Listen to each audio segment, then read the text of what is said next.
boring history to fall asleep to. A Viking's daily life, good evening and welcome.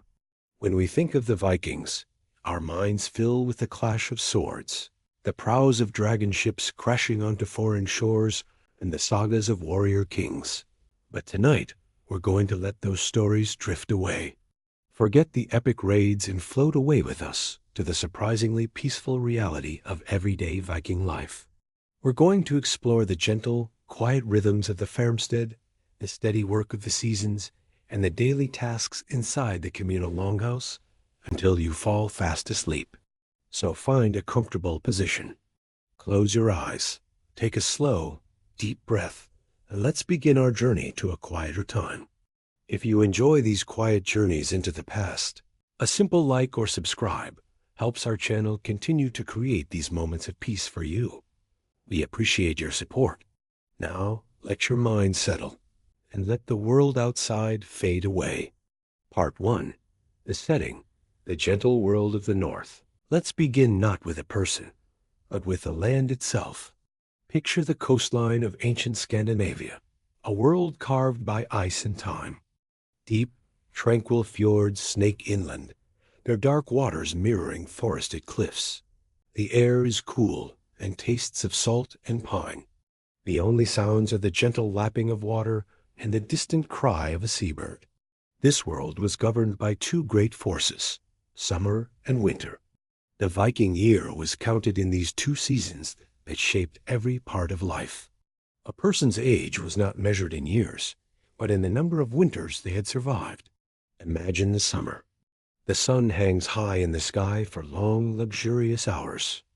The world is awash in green, with forests of birch and pine and meadows of wildflowers sloping to the water. This is a time of life and growth. The land offers up berries and fish, and the air is warm, carrying a scent of damp earth and sweet hay. It is a season of hopeful, energetic work under a sun that seems to promise endless light. Now, let that image slowly change. The air grows crisper. The light begins to fade. This is autumn, a time of harvest. The vibrant greens give way to a breathtaking tapestry of gold, red, and brown. The work of gathering intensifies every grain, every root, every apple is precious. People move with a quiet urgency, their breath misting in the cooling air. They know what is coming. And then winter arrives. It descends as a slow, creeping stillness. The world is hushed, blanketed in snow. The fjords might freeze over, and the trees stand as stark silhouettes against a white landscape. The sun becomes a pale, distant visitor. Life retreats indoors. The world outside is a place of profound silence, a beautiful but dangerous realm of frost. The primary task is no longer to grow, but to endure. It's a time for mending, for storytelling, and for waiting patiently for the sun's return. This cyclical dance of light and darkness is the foundation upon which the Viking world is built. The Longhouse. Now, let's leave the silent landscape and approach a small settlement. Most Vikings were farmers living in small villages or on isolated farmsteads. From a distance, you see a cluster of low, long buildings, their turf roofs blending into the surrounding hills. Let's walk closer to the largest of these, the Longhouse. This is the heart of the Viking farm. It's a long rectangular building, sometimes stretching up to 250 feet, built of timber, woven branches, and clay with a thick, insulating roof of sod. It looks sturdy, practical, and rooted in the earth. As we approach, you can smell the faint, comforting scent of wood smoke. Let's step inside. Your eyes adjust to the dimness. There are no windows as we know them, just small openings high up and a smoke hole in the ceiling. The light is soft and hazy. The interior is one long open room, a shared space for the entire extended family, and sometimes their livestock in the harshest winter months. Privacy was not a concept here. Life was lived together. The center of the longhouse is the long rectangular fire pit running down the middle of the earthen floor. This hearth is the source of all warmth, all light, and all cooked food. The fire crackles, casting a flickering glow on the faces gathered around it. The smoke, carrying the aromas of roasting meat and herbs, curls upwards toward the hole in the roof. The smell is a mix of wood smoke, grains, drying herbs, wool, and the earthy scent of animals. Running along both walls are raised wooden platforms. During the day, these are benches for sitting and working. At night, piled with sheepskins and woolen blankets, they become beds. Imagine sitting on one of these benches, the warmth of a sheepskin at your back, the fire, a living presence before you. This large shared space is a hive of quiet activity. Near the fire, a woman stirs a large iron pot. Further down, another sits at a large vertical loom, her hands moving in a steady rhythm as she weaves cloth. An older man might be carving a tool handle, wood shavings falling silently to the floor. The sounds are a soothing mix, the crackle of the fire, the click-clack of the loom, the low murmur of conversation. This is not a place of wealth, but of function, survival, and community. Every object has a purpose. Take a deep, slow breath. Inhale the scent of smoke and earth. Feel the gentle warmth of the central fire. This is the Longhouse, a place of safety and peace against the vast, wild world outside. Part 2. The Rhythm of Daily Life, a Year on the Farmstead. Life on the Viking farm was measured by the rhythm of the seasons. The calendar was the land itself, and the tasks were dictated by the turning of the year. Our year begins with the retreat of winter. This is spring, a time of reawakening and intense work. The air fills with the smell of thawing earth. Men guide simple wooden plows, called ards, pulled by oxen to scratch grooves into the soil. Others follow, scattering seeds of barley, oats, and rye by hand. These grains are the foundation of their diet. Meanwhile, women tend to the vegetable gardens, cultivating beans, cabbage, and onions. The livestock, after a long winter inside, are led out to pasture. This is also the time for mending fences and repairing tools. Everyone has a role. As spring deepens into summer, a different kind of work begins. For some, this meant fishing in the fjords and open sea, casting nets for cod and herring that would be dried or salted for winter. For others, summer was for trade. A farmer might sail on a trading vessel called a nair to a market town, bartering surplus wool or hides for things he couldn't produce himself, like salt or fine pottery. While some men were away, women were left in charge of the farm, their authority undisputed. The summer days are long, and the work is steady. Hay must be cut and dried, and tools need constant maintenance. Then, as the light wanes, the urgency of autumn arrives. This is the harvest. The entire community works to cut grain with iron sickles, bundling the sheaves to be threshed. Vegetables are pulled from the earth, and apples are gathered. Some livestock are slaughtered, and the meat is salted, smoked, or dried. The success of the harvest determines whether the family will feast or starve. Finally, winter descends again. Outdoor work largely ceases, and the world shrinks to the warm confines of the Longhouse. But this is not a time of idleness. Winter was the season for craftsmanship. Men repaired tools and carved wood, while women spent the long dark hours spinning wool sheared in summer, dyeing it with plants, and painstakingly weaving it into cloth on large upright looms. This cloth would become the family's warm clothing. Winter was also a time for community. With everyone close to the hearth, it was the perfect season for storytelling, passing down the history and beliefs of their people. Board games were played for hours.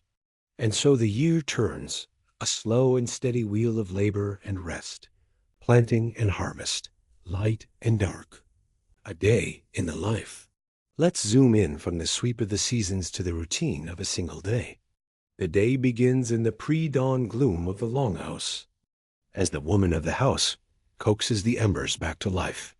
Soon the rest of the household wakes, rising from the benches and dressing in the communal space. Their clothing is practical, made from wool and linen. Contrary to some popular ideas, the Vikings valued cleanliness. They washed their faces and hands each morning. Archaeologists have found countless grooming tools like combs, tweezers, and ear scoops. Combing one's hair and beard was a daily ritual. Their word for Saturday, lagardagli, even translates to washing day. The first meal of the day is the dagmal, a hearty meal of porridge with butter or honey and dense rye bread. After the meal, the household divides. Men head outside for the day's labor, which depends on the season: plowing, mending a fence, or chopping wood. Inside, it's the women's domain. The matriarch holds great authority, symbolized by the keys to the food chests she carries. Her day is a cycle of essential tasks. Food preparation is constant. She might grind grain, bake bread, and keep a stew pot simmering over the hearth all day.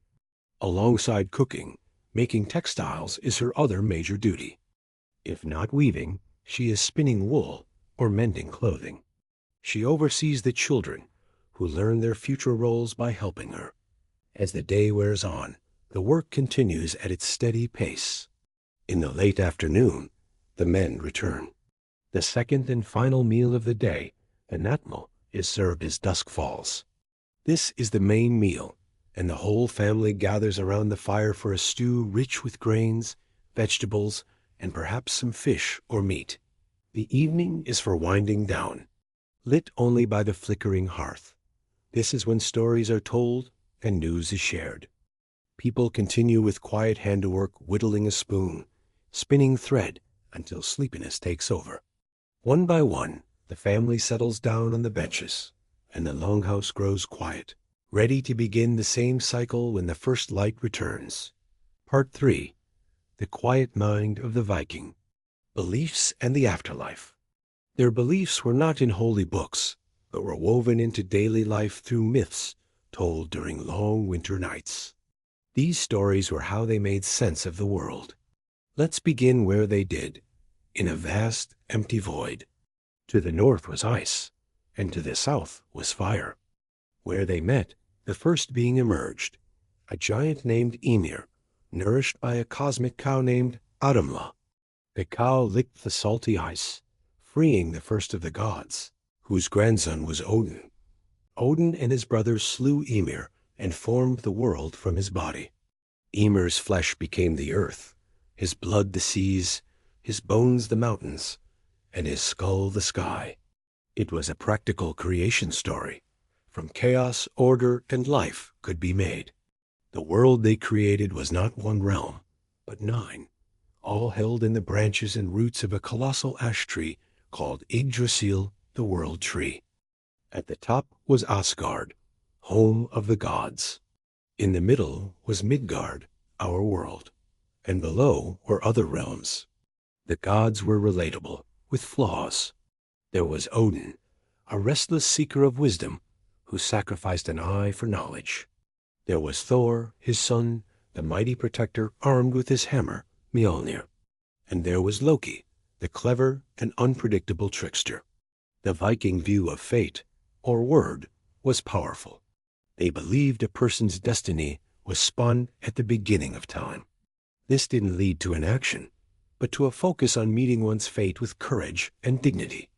And what of the afterlife? For most who died of sickness or old age, their spirit would go to hell. Unlike the Christian concept, this was not a place of punishment, but a quiet, shadowy continuation of existence. For warriors who died bravely in battle, a more glorious fate awaited. As stories tell, half were chosen by Odin for his great hall, Valhalla, while the other half were chosen by the goddess Freya for her hall, Folkvanger. This belief system provided a framework for life and death, born from the landscape itself, a world where courage in the face of a predetermined fate was the highest virtue. Trade and craft. While stories filled their minds, the work of their hands filled their days. Craftsmanship was a source of pride and identity.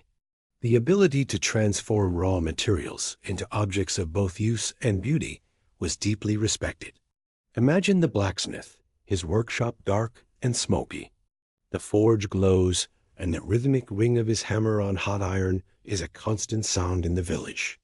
He carefully coaxes rough iron into the form of a sturdy axe head, a sharp plow blade, or a simple knife. Wood was everywhere, and the Vikings were masters of it. An old man sits on a bench, a block of birch in his lap. Using a simple knife, he carves a spoon. His hands move with slow, practiced grace. The spoon that emerges isn't just functional.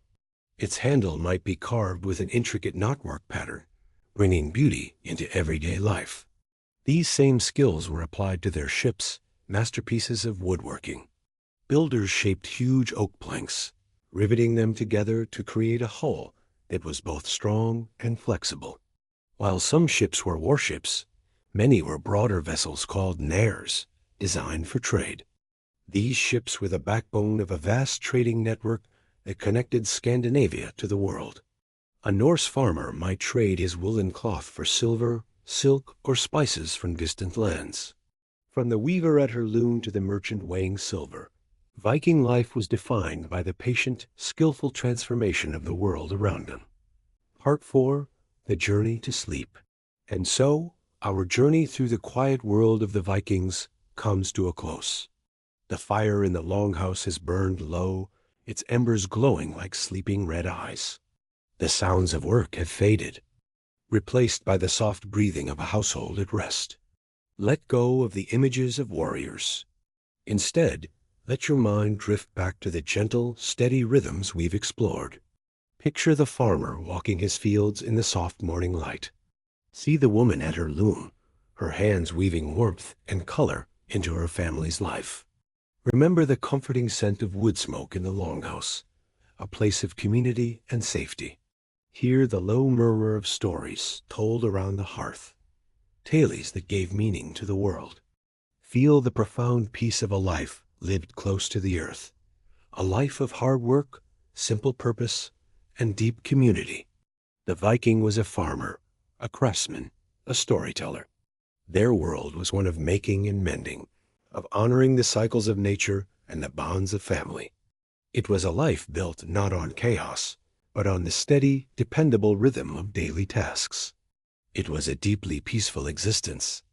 Now, allow these thoughts to soften and blur. Let the images fade like smoke rising from the hearth. There is nothing more to learn, nothing more to see. There is only the feeling of warmth, of safety, of a deep and profound quiet. Imagine yourself wrapped in a soft wool blanket, the fire a distant, gentle warmth.